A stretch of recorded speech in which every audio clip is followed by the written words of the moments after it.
Bienvenue dans le podcast La croisée des chemins, à la croisée de la science et de l'invisible.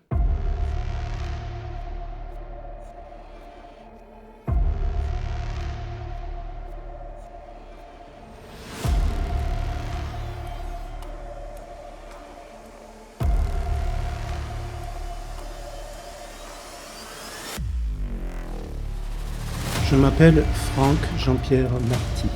Je suis thérapeute, géobiologue, auteur et chercheur dans l'âme. Je vais, à travers ces podcasts, vous expliquer les liens que j'ai pu tisser entre la science et l'invisible. Je vous retrouve pour un bonus à l'épisode 15, première partie. J'ai commencé une série sur mes voyages hors du corps. Les textes sont issus d'une conférence que j'ai donnée en novembre 2024 en Suisse pour un congrès. Le congrès s'appelait Le Monde Vibratoire. Dans ces bonus, je viendrai mettre en visuel des illustrations que j'ai utilisées pendant la conférence, mais aussi je viendrai donner des informations complémentaires. La première partie de cette série était consacrée à mon histoire. Elle est importante car elle met en lumière le contexte de départ de mes premiers voyages hors du corps. Et vous verrez, par exemple, pourquoi je commence par mon prénom. Le point de départ de l'envie de faire des voyages hors du corps, c'est la lecture de la page 272 du livre de Stéphane Carlino, Bioénergie.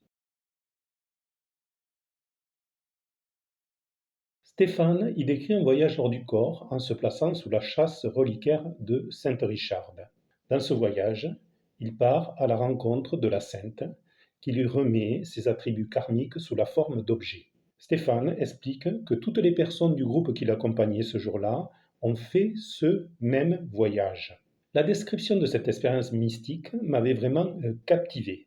Aujourd'hui, quand je relis ce texte, je le vois différemment, mais avec toujours de l'intérêt. Quand Stéphane a écrit ce livre, il était totalement dans une vision duelle. Vous verrez dans la suite de la série comment je vois cela dans une vision unitaire. Par contre, le changement de paradigme ne change rien au fait vécu dans l'expérience. Voici une photo de la châsse reliquaire de Sainte-Richarde. Comme vous le voyez, si on n'est pas trop grand, on peut se tenir debout dessous. C'était mon cas. Pour l'expérience, il faut se positionner sous la châsse, assis ou debout. Stéphane parle d'un tube éthérique qui traverse la châsse et qui permet de voyager. Comme expliqué dans l'épisode 5, le tube est certainement que le formatage énergétique du ressenti des informations. Je vous renvoie aussi à l'épisode 2. Ce ressenti donne un sentiment d'élévation, comme si on était tiré très fort vers le haut. Ce champ d'information vient certainement de la relique. Je reviens à ma première expérience sous cette châsse. Je suis debout. J'ai le sommet de la tête qui est en contact avec le plancher de la châsse. Je me sens tiré très fortement vers le haut. Mon corps ne bouge plus. Ma tête vibre. Les vibrations dans la tête sont dues au mental qui refuse de lâcher le contrôle pour vivre l'expérience.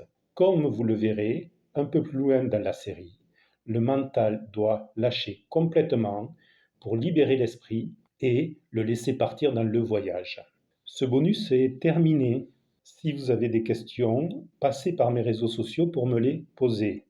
Abonnez-vous, activez la cloche pour ne rien manquer, partagez les épisodes sur vos réseaux pour me faire connaître et je vous dis à tout bientôt.